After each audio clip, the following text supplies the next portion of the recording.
আবহাওয়া দপ্তরের পূর্বাভাস ছিল আজ রাত থেকেই দক্ষিণবঙ্গ জুড়ে বৃষ্টি শুরু হবে। বৃষ্টি চলবে বেশ কয়েকদিন।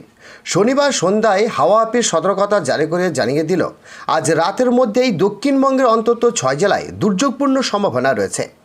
আলিপুর আবহাওয়া দপ্তর এও জানিয়েছে আজ রাতের মধ্যে হাওড়া, হুগলি, নদিয়া, উত্তর 24 পরগনা, দক্ষিণ 24 পরগনা, 2 মেদিনীপুর জেলায় বজ্রপাত সহ বৃষ্টিপাতের সম্ভাবনা রয়েছে।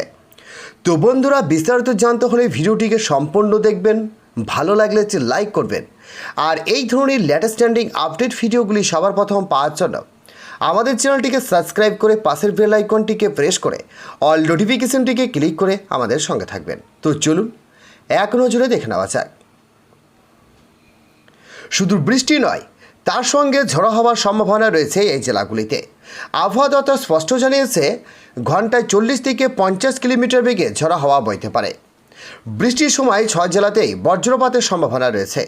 এর ফলে বৃষ্টির সময় বাইরে না বেরোনো থাকায় পরামর্শ দিয়েছে আবহাওয়া দপ্তর। কলকাতা সহ দক্ষিণবঙ্গের বিভিন্ন জেলাতেই শনিবার এরকম আবহাওয়া অবস্থা ছিল। আবহাওয়া দপ্তর থেকে জানানো হয়েছে দক্ষিণ থেকে উত্তর রাজ্যের সর্বত্র তাপমাত্রা খুব একটা পরিবর্তন হবে না। শনিবার শেষ দফায় ভোটের দিন দক্ষিণবঙ্গের অনেক জায়গাতেই মোটামুটি হালকা থেকে মাঝারি বৃষ্টিপাতের সম্ভাবনা রয়েছে, আর আকাশ মেঘলা থাকবে। এমনই পরিস্থিতি চলতে পারে আগামী শুক্রবার পর্যন্ত।